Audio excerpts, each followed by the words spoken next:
When sitting down with Simon to prepare for today's podcast, I realized that we spoke to almost 10,000 investors now over the last 10 years, and about 4,000 to 5,000 of these people would be millionaires. Now, what I've noticed from literally thousands of these conversations with these incredible people and ballers every single year is that 90% of them do one thing. Now, when reducing it all down, ultimately what these guys do is they take consistent and very, very calculated action over the longer term, which is why today I thought it'd be so interesting, at least for Simon and I, to sit down and really distill what this 1% of investors actually do in terms of their mindset, in terms of the way that they plan, in terms of how they structure a team, and most importantly, how they build out assets.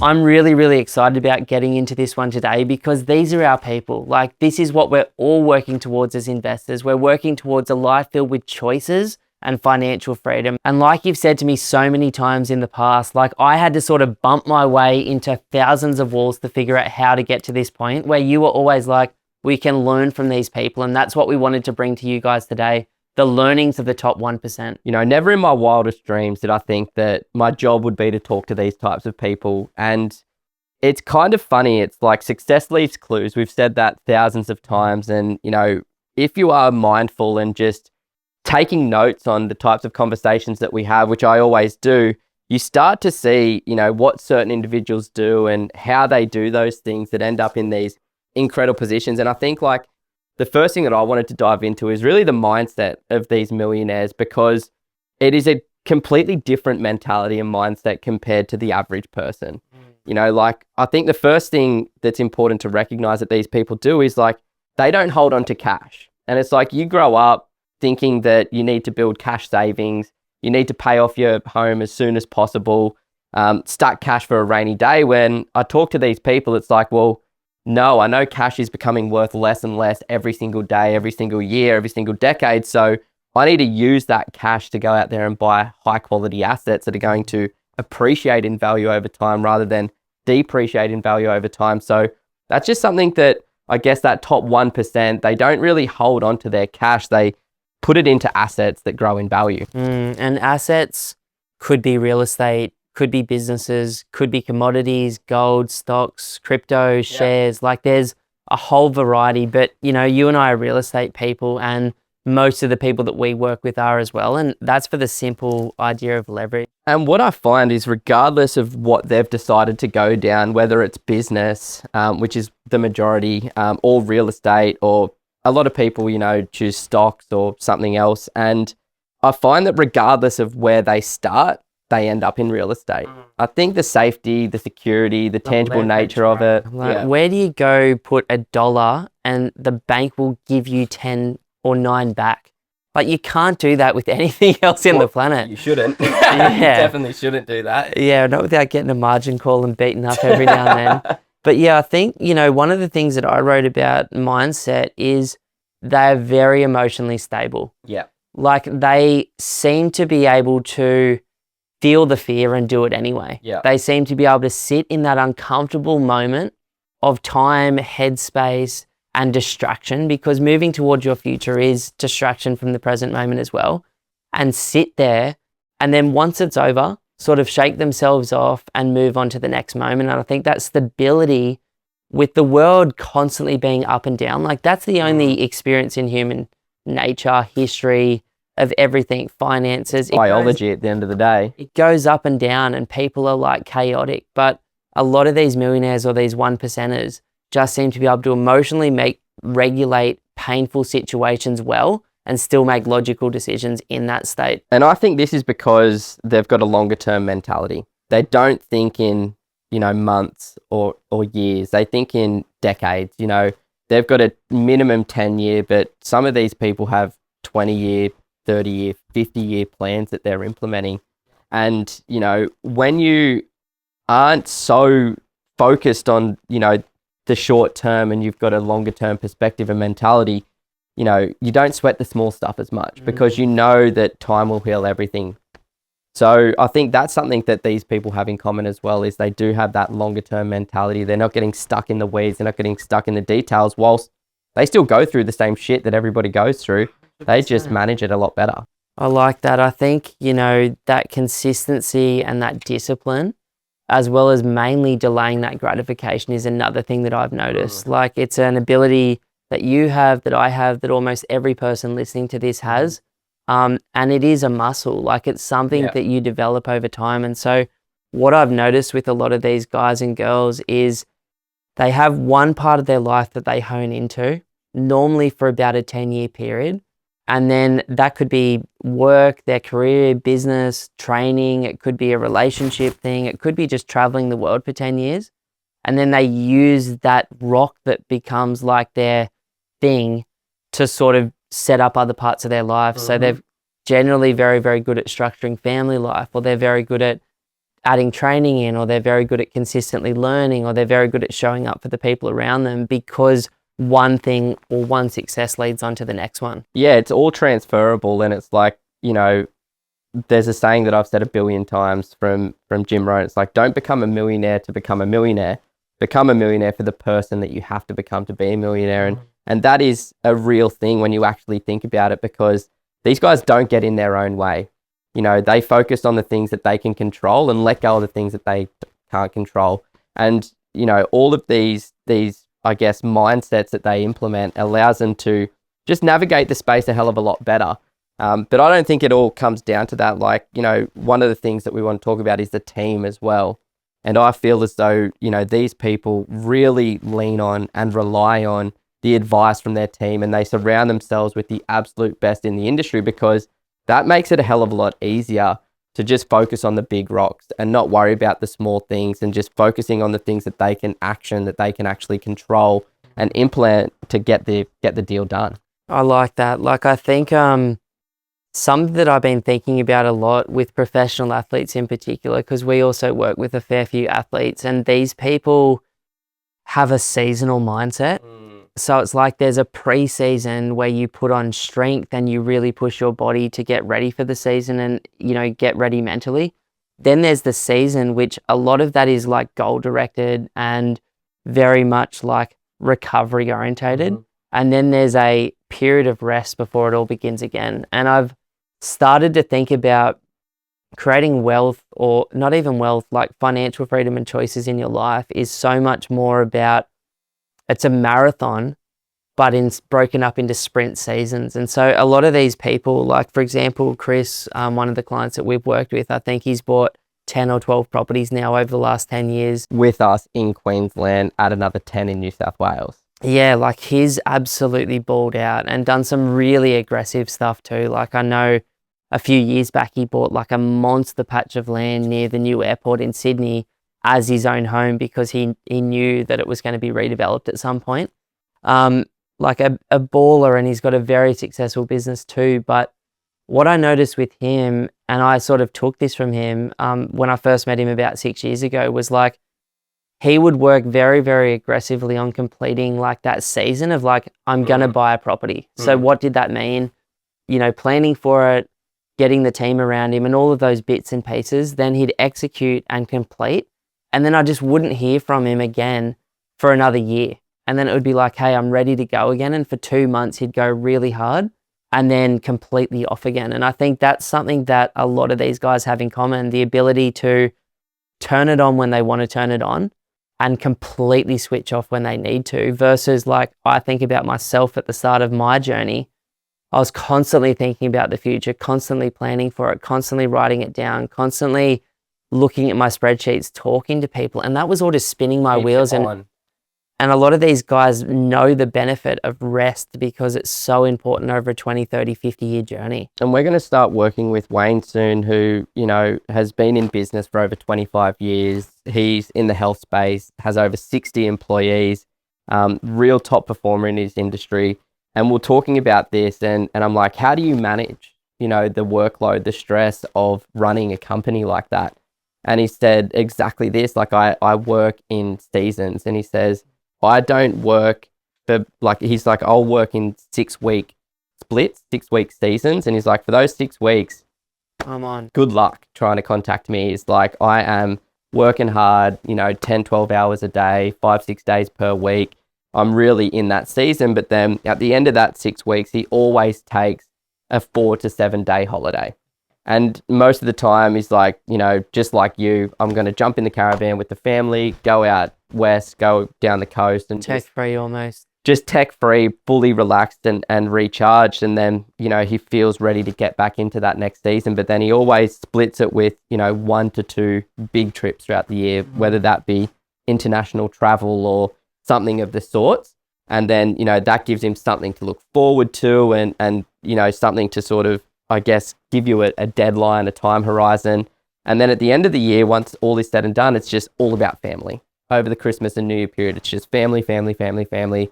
Fill that cup. And I'm just like, it's so funny. He really understands his values and he really understands that, like, if I try and operate like I do in that 6 weeks for 52 weeks of the year, I'm going to burn out. My health is going to go down the drain. My relationships are going to go down the drain. Yeah, I might make a bit more money, but I'm going to feel like a shell of myself. And it's just interesting that, you know, this is a commonality. And I know you do that and I'm starting to try and do that as well. You know, think about business and investing in seasons because, you know, You can't go non-stop without either like over spiking your adrenaline, cortisol and all that stuff, or just unfortunately burning out. yeah, exactly. And burnout doesn't create wealth or freedom or choices. Burnout just creates Bad habits. fear, anxieties, darkness, and like it pushes yourself and people from you as well. 100%. Was there any other ideas around the mindset? Yeah, I think to wrap up mindset from my perspective, like these people are just so grateful. Yeah. I remember years and years and years ago when I was really struggling personally, I said, you know, I just asked you one day, I'm like, how come you're so happy all the time? And you're like, well, I started this gratitude practice. And like, I've always been a grateful person. Like I wake up thankful and excited for the day. I go to bed and I'm like, there's never a night where I'm not my whole life saying thank you for what I have. But gratitude is more than that. It's like acknowledging and being in the moment and just, oh my gosh, that is so beautiful. Like, thank you, or thanks for this food before I eat it. And these guys are gratitude. It's like, there's not a lack there, even though not a single one of them I've ever met is satisfied with where they are and they're always moving forward. They're super grateful for what they have and they're not pushing for more for the sake of more. They're moving towards more because it's who they are and it's their sport that they play. It's what they do. And I think it's just a recognition in the fact that, like, it's all we've really got is being grateful for where we're at, but identifying the fact that it's about the journey, not the destination. You know, we were talking about this off camera this morning. It's like you reach the destination and you realize it's quite underwhelming, but the pursuit of the destination is what gets you out of bed in the morning and gets you excited. It keeps you focused, disciplined on the task at hand. And I think once we achieve these goals, I was listening to a podcast over the holiday period about happiness, and this guy was saying that you need to reset those goals. You need to reset them. Like, as an ambitious type A person, you really want to, once you've achieved those goals, reevaluate where you're at, reset those goals and go for it. And it's like, you know, yes, you're pushing the goalpost a little bit further, but it's because once you reach the goalpost, you're never going to be content or happy with where you're at. You're always going to want that next thing. So it's just immediately stepping into the next journey. I really like that. Like I do, you know, I suppose moving into planning, which is the next thing. What I wrote there is like, they know what they want. Mm-hmm. Like I really want to get clear on this because I think this is what the 1% do better than anyone else. Yeah.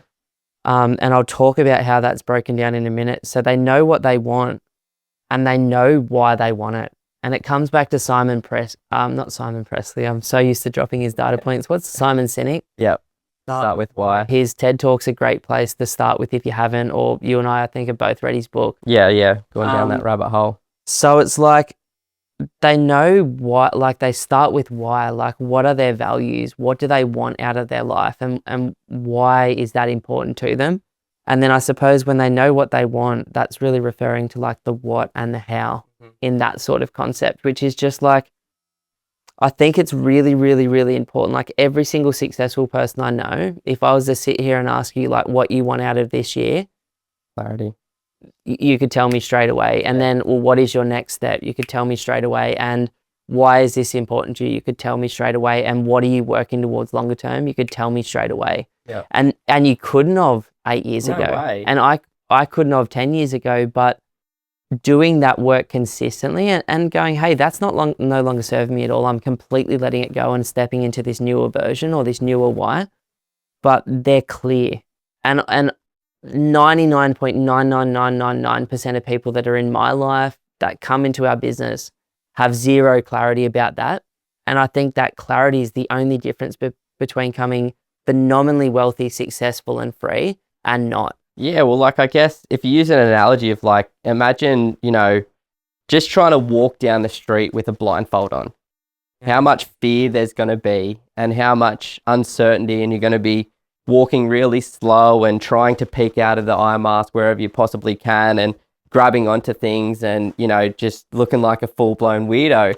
Take the mask off and you've got clarity. You know exactly where you need to put your next foot in order to get to the next step. So that's what these plans do. It's like it takes, like, you put the blinders on, but it takes the blinders off and you can actually see where you're going with clarity. And, there's no point doing all of this personal development and reading books like Start With Why and the 1,000 other books that we've consumed over the years about this stuff and not actually putting it into action, because these things are relatively simple. It's been the same for thousands of years since, the Stoics were writing about it back in Roman times, back in Greek times. So yeah, like, this isn't new information. It's just figuring it out for yourself and then actually implementing it. And, we've been doing it for a long time now, but I like the rising tide lifting all ships. And Sunday, the 5th of Jan, before I started back on the 6th of Jan, I invited my best mates around to our house and we sat down, we did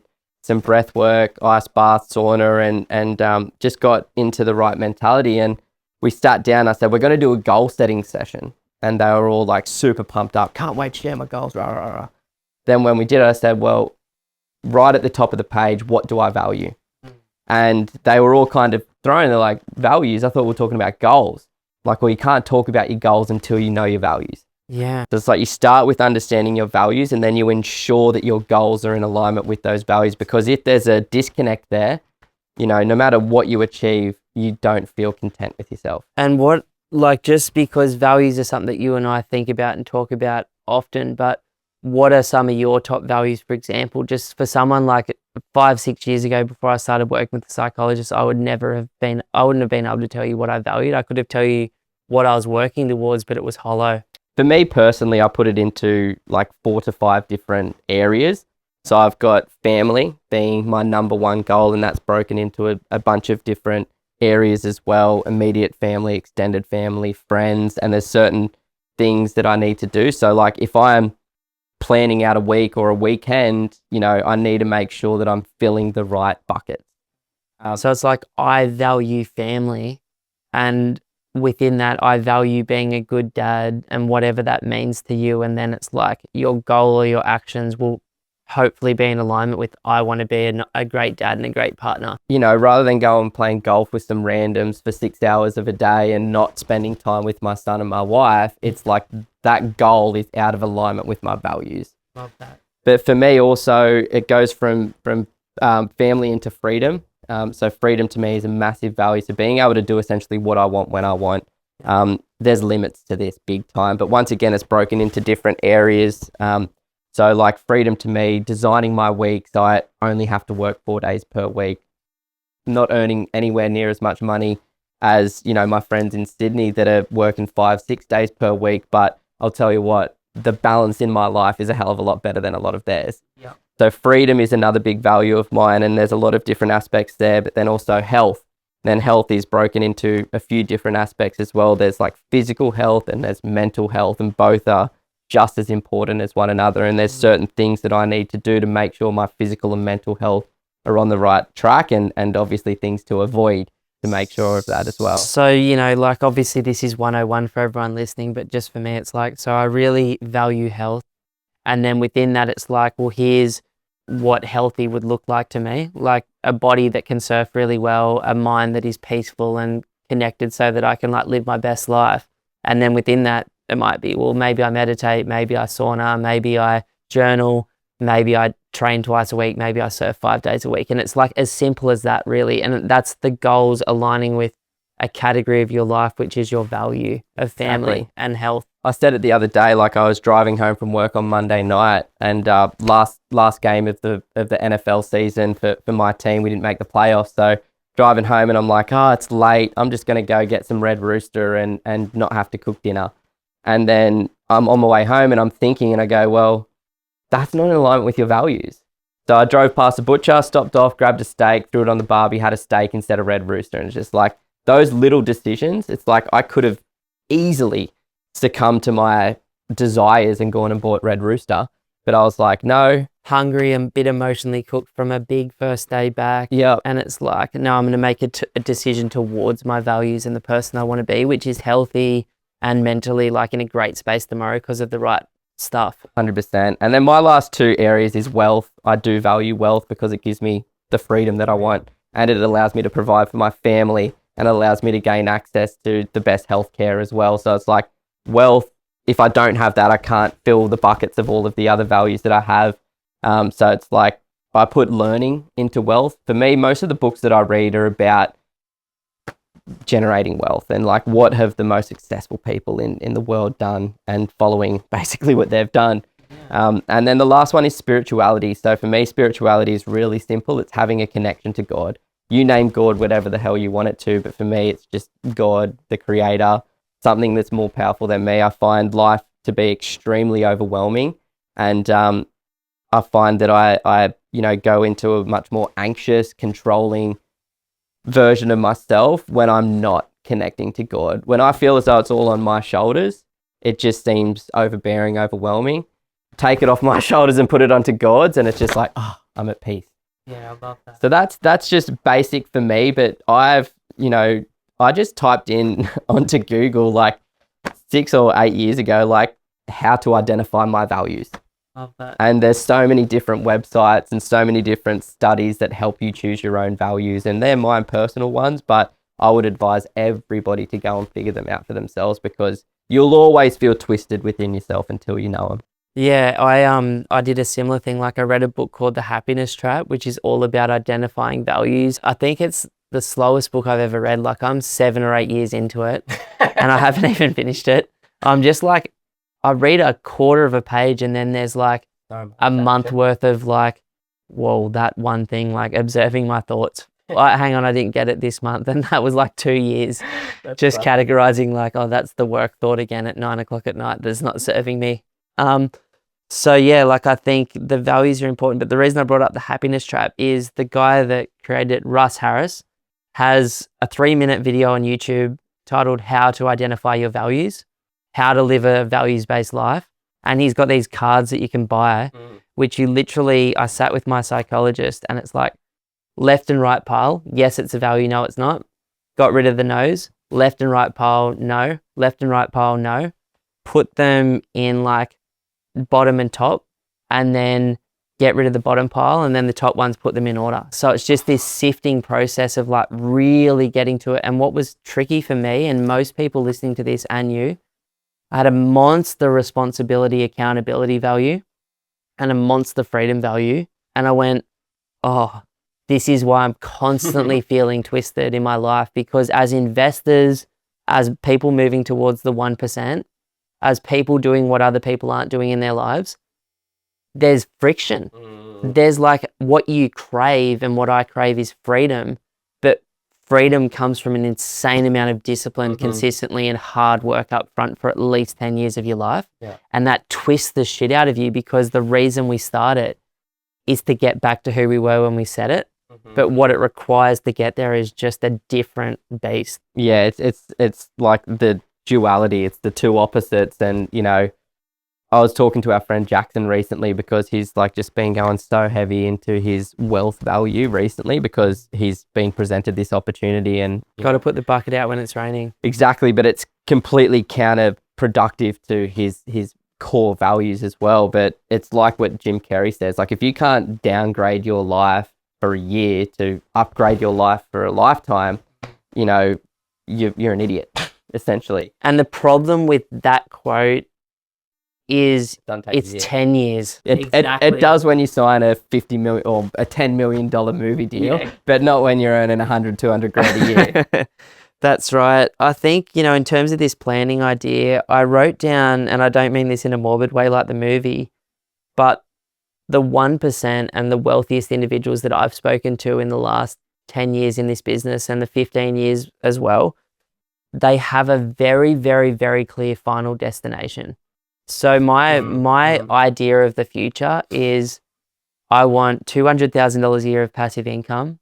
I want to do meaningful work that I enjoy. Like, I just love having this convo with you because I know it's sparking like excitement in me. Like, I'm stoked to be talking about this stuff that I love and property in the same like breath. Like, I know that I want to be close with my family. I know that I want to be healthy. I know that I want to travel. And I know I want to be super, super like close to God as well. Like, that's my spirituality too. And it's just like, I want to be the person that I was born to be. Like, who am I to stop myself becoming who I'm supposed to be? And I keep saying that recently. They also absolutely meticulously know their next step at all times. This is what is the next thing. And that's all they focus on and obsess about. It's like, I'm buying one property this year. So why am I thinking about the next 15? Yeah, exactly. Like, just this one. Yeah. Well, I'm buying Brisbane. Why look at any other market? Well, I'm buying North Brisbane. Well, I'm looking at North Brisbane. I'm buying these 2 suburbs. Why look at anything else? And they're the masters of like what Bruce Lee said. And I'm finally getting this. And the Dow says it too. The daily decrease, hack away at the unessential. Yeah. I've got a mate in Sydney who I love so much, but he is so clear on his values and what he wants.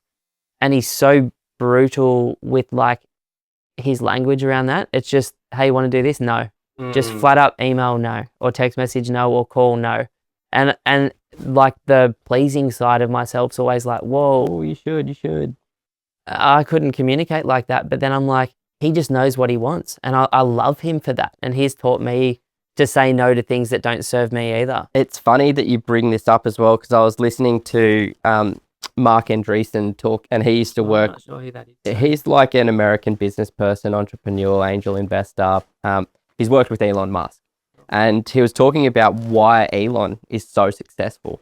And he said that the way that he runs his businesses, and just think about the businesses that he's running, right? Like SpaceX, Tesla, that digging one, the solar. Yep, exactly. Like, he's running all of these incredible multi-billion-dollar businesses.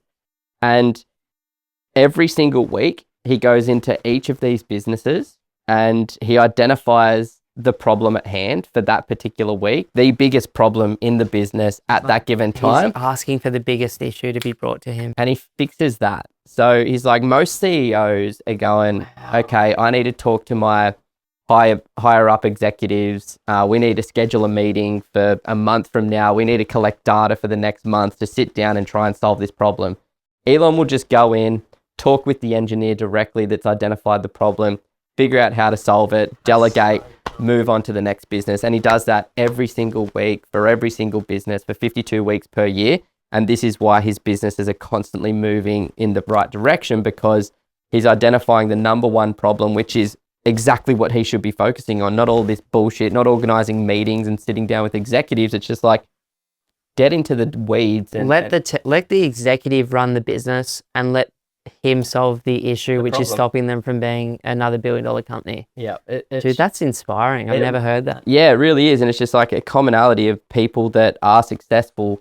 They just know how to put out fires and they know how to identify what the big rock is, what the immediate next step is going to be. The last thing I had is I was sitting down with a mate at dinner the other night at the pub, and this was actually really funny because his partner was up as well. And they're legends. Like, I love them. Investors as well. Like, she's got 3 places or 4. He's got 1. He's looking to get another one. Doing really well. And just in that stage where it's like, he's 40 this year, like soon. He's like, I wish I'd have gotten to this sooner, which is such a common thing for someone that's 40 to be saying. But I'm like, dude, it's 10 years earlier than most people, even 20, that most people even think about it. So you're ahead. But we were talking about, she said, what are your goals for this year? And I was like, boom, boom, boom, boom. And she's like, to my mate, you should, like, I'm like, I don't start a year without knowing, the things that I'm going to work towards, because I know that my brain and every human's brain will pick at the things that are unimportant, the small rocks, like the Elon thing, So it's like if I give them big rocks to solve this year, some things that are like within my comfort zone, some things that are a bit outside of it, at least it's got something to put my shit on. Like my human brain will be like, stress, change, growth, this is uncomfortable. But it would be doing that like when I was at uni and uni was easy, I was obsessing about my body. Like before uni, when I was at school I'd got into uni early, like obsessing about something else. When I'm sitting on the beach in Bali watching perfect waves, it's like, I didn't do my morning routine this morning. So it's like, I might as well fucking obsess about the big stuff, you know what I mean? 100%. And she said to him, oh, you should do that. And I said, well, what are your goals to her? And she's like, I don't have them either. And it's like, that's such a human thing to be like, we should be more like that, but I'm not doing it personally. Yeah, exactly. It's easy to do that, I think. Like just I do it all the time. I'm the king of that. Chris Williamson was saying it's like, you know, do you want to be in the arena or do you want to be in the stands? And he's like, I want to be in the arena. And the people that are in the stands, they love to throw rocks and stones at the people that are in the arena. And it's like, well, let's trade places for a second. And it's like, no. I can't do that. I don't actually want to be in it. So like, knowing where you want to land long term, like, and that's values based, knowing your next step and having a clear vision for the next 12 months are things that every one of these 5,000 people that we've spoken to that are in this category are all doing. And I think a couple of additional things as well that people use in their plan is like they use the system to their advantage. And this, you know, is brought in with the team because the team can teach you about the system and help you take advantage of it, but they understand how this economic beast works. And, you know, there is so many, I don't like the word loopholes, but there's so many loopholes that you can use to your advantage if you're aware of them, and the top 1% absolutely use these loopholes to their advantage. You can put $1 down and they'll give you $10. Loophole. You can put 100 grand down and they'll lend you $1 million. Yeah. And then you can make 10% on $1 million instead of 10% on 100K. Exactly. The difference between those two things, 10% on 100K is 10 grand, 10% on $1 million is 100K in year one. Mm-hmm. What about year 30? Mm-hmm. So that's the loopholes we're talking about. We're not talking about dodgy bullshit from some sicko accountant out there. We're talking about the system has rules, like training has rules, like being a good dad has rules. It's like this, the financial system has that. Yeah, 100%. And the other thing that I would say is like they want it all. You know, they don't just want one thing. They want amazing capital growth. They want amazing cash flow. They want great tax benefits. They're not the kind of people that are just like, oh, that'll be good enough. It's like, no. And they're willing to pay for it. They're willing to pay for, you know, the best and the great things that are going to give them everything their heart desires. I love that. So moving on to the team, what are some of the things that you had about team? Look, it's all pretty basic for me when it comes to the team. Like you just want to surround yourself with people that are better than you and more experienced than you at what you're trying to do. So like for me, I massively lean on my accountant for advice when it comes to taxation, massively lean on my broker for anything when it comes to financing. And for me, that simplifies everything for me as well, because I don't have to worry about figuring out that stuff. I can just lean on them for advice when it comes to their area of expertise. But I know there's so many additional ones. One that I'm really working with at the moment quite closely is my builder and my town planner doing a duplex down in South Brisbane. So, you know, once again, like I could be super controlling of this stuff and, you know, want to be heavily involved, but I know that that's just going to affect their ability to do their job properly. And so I just try and lean on them and make sure I'm aware of what's going on. But I'm a really good expectation setter, delegator. So it's just like, cool, I know what your job is to do.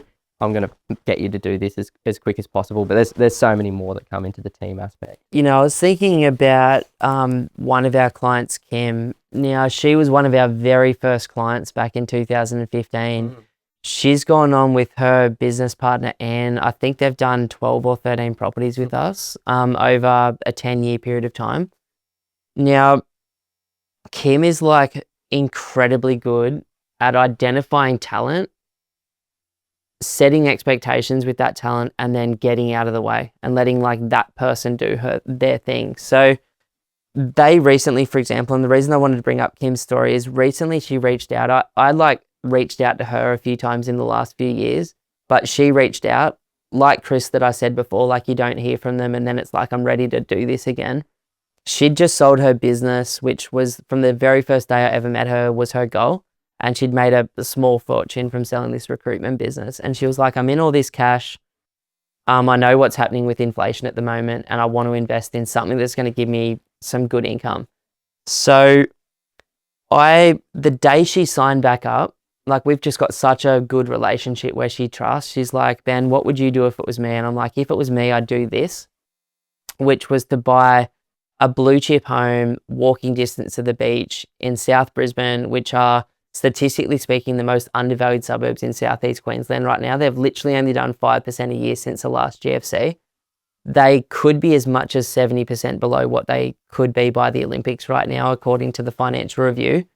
And we had a plan to go out and buy a big block and build a granny flat on it. Then we're online, like Hayden in our team was looking and he's like, dude, I just found this piece of land, which was different, but Kim had built multiple properties with us in the past. It was a property that had burnt down and I found out the insurance company off market was selling it and the property was selling for like 400K, this piece of land, and the neighboring piece of land in a worse suburb was selling for 800K for the same size. Less than land value. I rung her back and I'm like, Kim, I've just sent you an email about this opportunity. I just want you to understand it. She's like, give me 10 minutes to have a look at it and then we'll chat. She looked at it. She called me back. She's like, what do you think? And I'm like, based on these comp sales, you're going to make 300K today. She paid us, I don't even know what the percentage of that would be, like nothing to do this for her. She bought the piece of land. We introduced her to a builder who got her wholesale pricing. She took our advice and built the bigger joint with the brand new granny flat out the back. She's going to get an absolute fortune in terms of rent. She made 300 or 400K on the way in. That suburb is undervalued. It's the right time to buy Brisbane between now and the Olympics. She's going to get phenomenal long-term growth because Brisbane's done 9.7% per year when you look at the 50-year return divided by the years. She's going to get about $20,000, $30,000 a year of tax depreciation benefits on it as well. And I showed that piece of land to a different client who was a first-time buyer, and he said no because it was scary and different. And I fully get that because I've said no to many things before as well. But the difference between these 1% is she paid us to trust us that we were doing the right thing. And I cared deeply about every person we work for. Like to get through like what we're trying to do for property is so ruthless. And I've made it so fucking hard for our team to buy because we're ruling everything out that by the time we buy one, it's the right one. And what I think the number one thing these people do is she spent 6 months deciding if she wanted to work with us. And then once she decided and we proved to her time and time again, like I've made Kim like $5 or $10 million across all those properties now. And Anne like such a phenomenal amount of money if she'd kept them all. She sold most of them, which was the right thing to do for her at the time. But she took a while to make the decision. Then once she did, she trusted us, but she never ever does anything without a safe boundary. She checks it with her business partner, financial advisor, her accountant, the town planner, and I'm just one cog in that wheel. Yeah, and it needs to be an entire team that is supporting you with all of those things, and they need to be incredible. And like, I love the story because I think it's so relatable to the best success stories from anybody that's ever worked with Pumped On Property. Like, you know, she's killed every property. It's overwhelming to invest in property without experience. And, you know, sometimes when you're overwhelmed, you try and control things. And, you know, I find that the people that are willing to let go of that control and just trust the fact that collectively between the team at Pumped On Property, we've got 80 to 100,000 hours worth of time spent in the property market, the residential property investment space. Our team's bought like 35 properties between us. Closer to 40 now with Ben's extra one and your extra one. So it's like there's so much experience there. You know, we understand how to yield the right results. And I think about like Luke Taylor or Keith and these guys that just, when they're ready to go, they just go, here's our money, tell us the property to buy. And they end up with the absolute best properties because, you know, they do let us do our job and they let us, you know, make sure that we've got their back and go out there and find the right thing. And when we tell them that, hey, this is the right property, yeah, it might have, this, that, or the other, but the pros far outweigh the cons. And if you trust us on this, it's going to be the right option for you. And then, unfortunately, and I fall victim to this all the time, just not taking the right advice. Like, I've got lots of friends in the health space, the fitness space. I could probably be a lot stronger and fitter had if I just listened to what they've told me to, but I'm like, no, I'm a bit too lazy. I'm just going to try and do it myself. So it's like the people that try and control it, the people that try and, discount the experience that we've got, whatever it might be, it just sometimes can end up not getting the best results at the end of the day, because we need a team to be able to get to where we want to be. You shouldn't be doing it all alone. And when you are doing it alone, it's very lonely and scary. It's funny you say that about health, because I believe it's the foundation. Like, to get wealthy, I think you need to have figured out health first. At least that was my personal experience. I did static stretching pretty much every single day for 20 years for between 30 minutes an hour and a day with no, and this is brutal to say because there is very good science behind static stretching, and I still do some static stretching, what I would call little to no medium to long-term benefit. I talked to another dude, and I've spent a lot of money on talking to great people about health. I've got an 8 to 12 minute morning routine, and I've never, ever, ever felt better about it in my life. And I keep trying to build it out even further, because that's my nature to think more is better. And he's like, what are you doing? Do this and that's enough. And it's the consistency of doing that 7 days a week has given me exponentially better gains than doing an hour a day, every day or second day for 20 years. And so I think property's the same. And leaning into advisors, the team side of things, what I've noticed about this 1% of individuals, and in terms of the 90% of these people have this one thing as well, it's another superpower. The average investor would have maybe a broker, a solicitor that they found on Google or a referral, a property manager because they need one, and an accountant. But I noticed these people have bigger teams. So every single one has a buyer's agent. They're prepared to pay money to make significantly more money. Over the Christmas break, I literally looked at 4,000 suburbs across 19 markets, across 60,000 indicators. I know exactly where the most undervalued suburbs in every major regional market and capital city in Australia are right now. We're going into Melbourne at the moment. We've got the 18 best suburbs right now, statistically speaking, to go into that is, I think, undervalued by 50 to 70%. No one will know what these suburbs are until 2-3 years down the line when every client's made cash off them. So it's they've got a BA. It's who's obsessed like that? That's an obsession that I just love doing. Yeah, it's only my people. favorite thing. Yeah, only people that are in it for the right reasons, that have got the experience. Solicitor, for example, you and I have 4 solicitors that we lean on for different things, and a barrister, depending on what's required in the business or property wise. Building and pest inspectors, multiple builders, multiple property managers, tax depreciation people, accountants, financial advisors, town planners, engineers.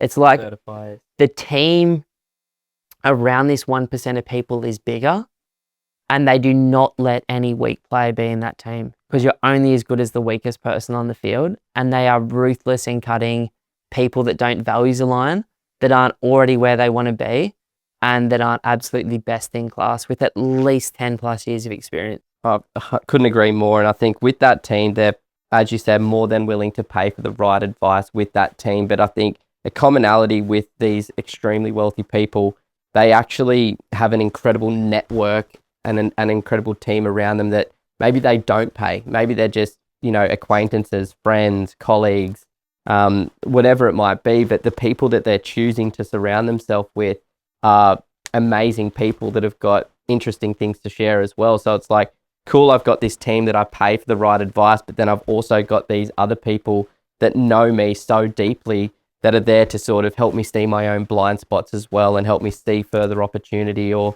whatever it might be. So it's it's the paid team, but I think it's the people that you choose to surround yourself with that actually will determine where you're going to go in life. How many people have we also talked to that aren't this 1% that have done their head in the last GFC or in the last mining boom? It's there's a up and a downside on all of this stuff. Yeah, and still talking to a lot of people that, you know, are not aware and, you know, are taking uneducated risks and it, you know, the cows will come home to roost or whatever the saying is. Well, we're far enough away now. Like one of the things in this book, The Secret Wealth Advantage, that I just read, you just listened to, is like by the time you get to the top of a cycle, a lot of the investors coming through either have zero living memory with their own money or zero living memory of things not doing okay. And the last time things were bad was in COVID.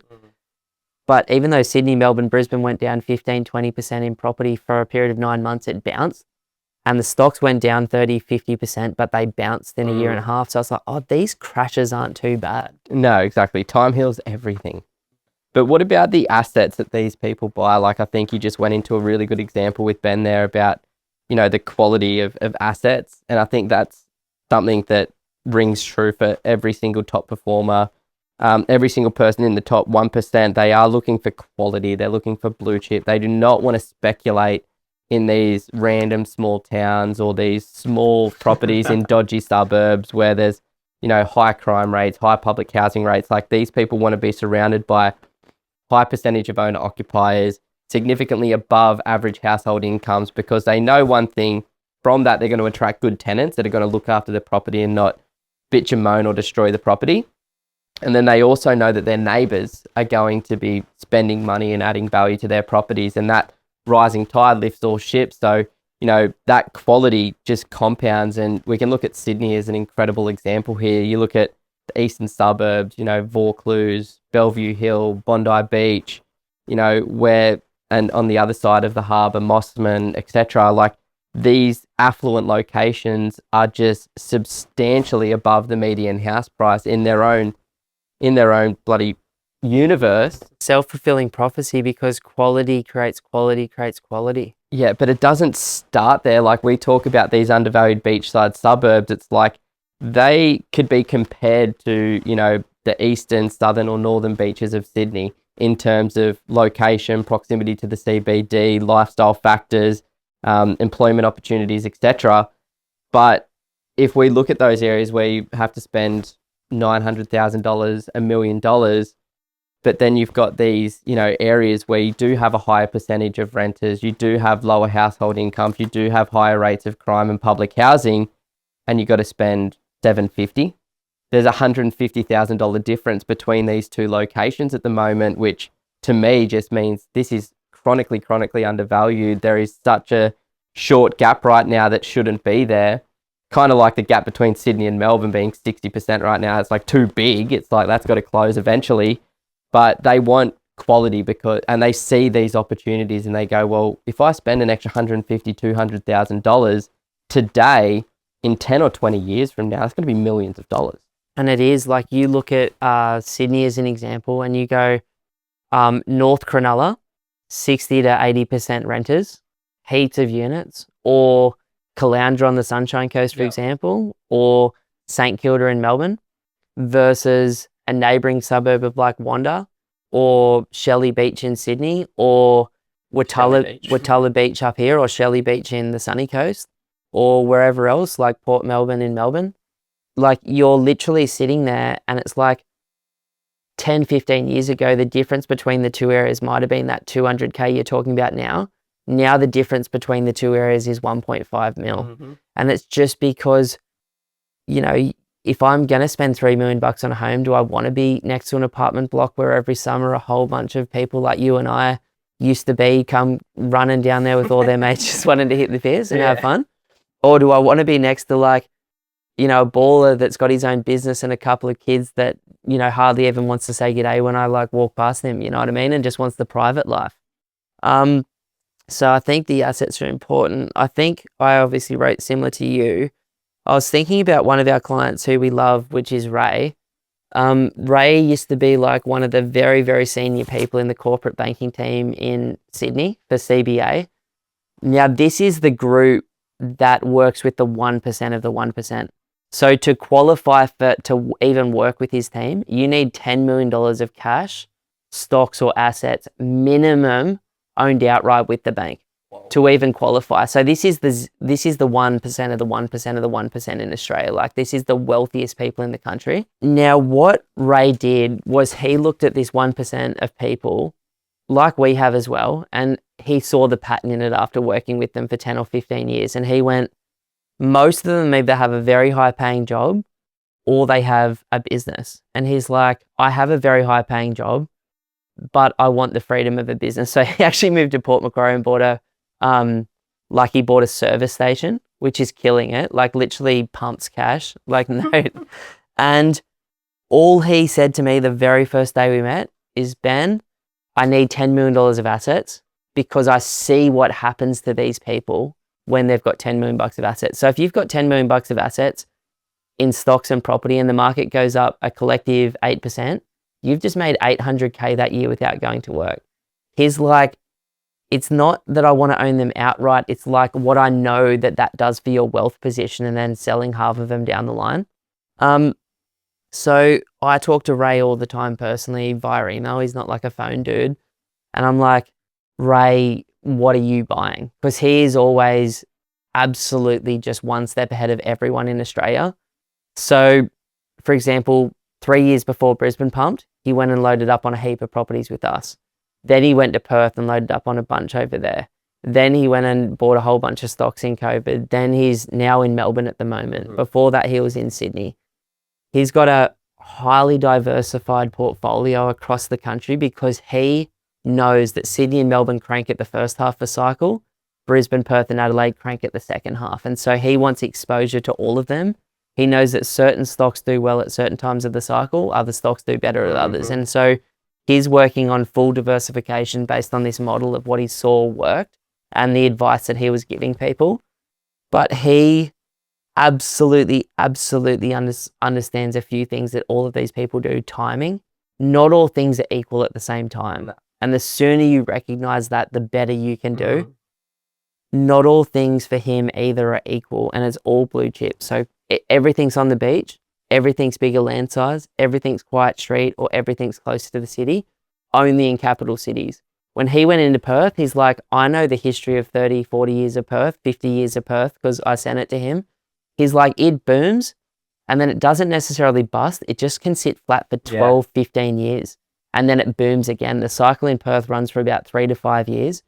He's like, Ben, Perth, I've just bought 2 to 3 assets. I'm holding them for 3 years and I'm out. Yeah. He's selling them all now. He's basically doubled his money on all of them. So he gets like certain things like Brisbane. He's like, that's a forever hold. Perth is a for now hold because when 200,000 people leave when the next mining boom ends and vacancy rates go back to 16% and you have to drop the rent from 800 a week to 400, it fucking sucks over there. And so he just gets asset allocation, which is what all of these guys get. I love that so much. And I think another story with a client that we recently worked with last year, you know, he runs a successful physiotherapist business and, you know, he came in with some intentions. Like his dad was a bit of a property investor, but he wants to pave his own path. And so he came in, you know, I just want to get into the Brisbane property market. I you know, have all this equity in my business and I'm wanting to utilize that to my advantage. So we initially started talking about some pretty entry level options. You know, $750,000, $800,000 property. But throughout those discussions with, you know, myself, with Crystal, with Ben and Hayden, he started to realize that these other suburbs were, you know, in his price range, not his current price range for that strategy, but within his means of affordability. And we started talking about, you know, the development space and he's like, you know, like if I go down this path, I'm going to end up with, you know, a property at a low debt position that's going to go well longer term and going to generate some decent cash flow. But based on the information that you share with me, if we pivot and I increase my budget by, you know, $200,000 or $300,000, it's going to enable me to get into a property that's going to do all of those things, provide me with good cash flow, good capital growth, but it gives him more options to add some additional value. He's like, let's get a 800 square meter block of land. Let's get a nice house that I can bulldoze in the future and rebuild a duplex on. So, you know, rather than just being stuck and just thinking that, you know, he came in with an intention, but once he learned some new information, through our education, he goes, oh, well, that's actually not the best thing for me anymore. Let's change and go focus on the thing that's actually going to make me more in the long-term future. So different to some of these people that we're talking about, because he's a young guy, he's at the start of his journey, may not be in the top 1%, but he's heavily on that path. And then he just knows how to make that quick decision once he's gathered new information to go, well, this has so much more upside potential. So whilst I thought that was going to be right for me, I'm just going to let it go. Where some people will get egotistical about like, oh, this is what I decided to do, so this is what I have to do. But it's and it's not even just ego. Like, I wish it was that simple, because ego is something that can die every single day. It's so rooted in fear, and it's so rooted in control and change. And I find generally people that aren't like, the millionaire mindset isn't really a mindset. It's just a whole bunch of shit that you've had to get to until you start surrendering on everything. And it's like, the fear of like change. So it's like, hey, Brisbane looks amazing. We've been buying Brisbane nonstop for 10 years. Between now and the Olympics, like, I'm not saying it. The guys in the Financial Review are saying that house prices from where it is today till then, in some locations could go up 300K on average. In others could be 700K. It's like, that's 7 years away. Like, what are we not looking at Brisbane for? And then now Melbourne's looking good, and people in our comments have been like, well, you guys have started to talk about Melbourne, you're bashing on them, because 2 years ago, Melbourne looked like shit. But now it's come down with inflation by 25%. It's looking good. And in a year and a half, 2 years, it will even look better. And so it's just one of these things that, like, I think being open to releasing the fear and control, and I think that's where you're getting to, like, and being open to be challenged. And like, I have like a big ego, like so do you, so do all of these people, in the sense that I have a strong identity.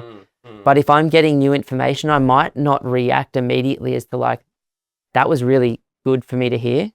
I might like snap back and be bitey, and then I might be like, actually, that's a really good idea. Or a lot of these guys are more just like, hey, that's a better idea.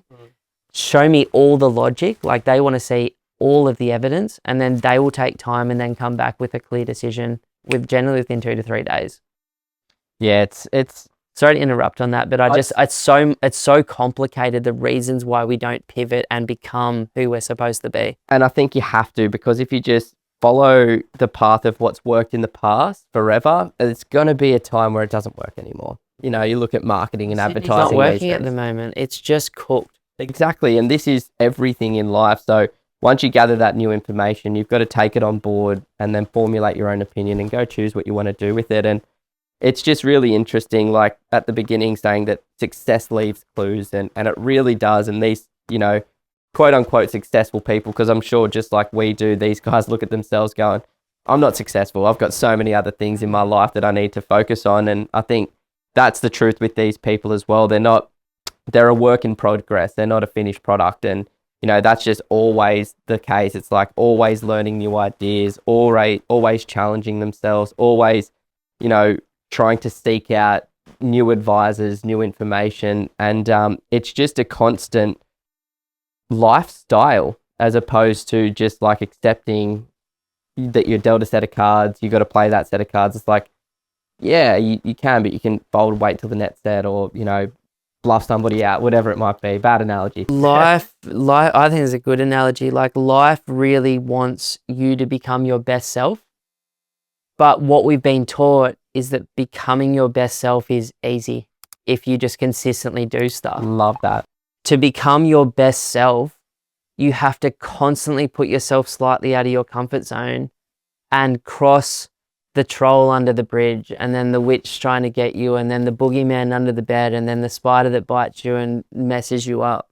But the combination of the hardship makes you so much stronger and more resilient. And then as we get older as well, like I was listening to that thing you sent through the other day, who was it again? Jordan Peterson and Huberman. And it's like, as we physically get older, our brains start to like naturally settle down. And it's not that older people are more peaceful or wise. It's even chemically, like, our brains are settling down and making decisions better. And that's why, like, a lot of the people that are at this stage are a bit older. It's not because you can't absolutely ball out as a 20-year-old, 30-year-old, 40-year-old. It's more, it just takes time for like, you know, the Naval thing, like give a good enough person or a good enough investor time and they will become successful. And I think, yeah, I don't think it's easy.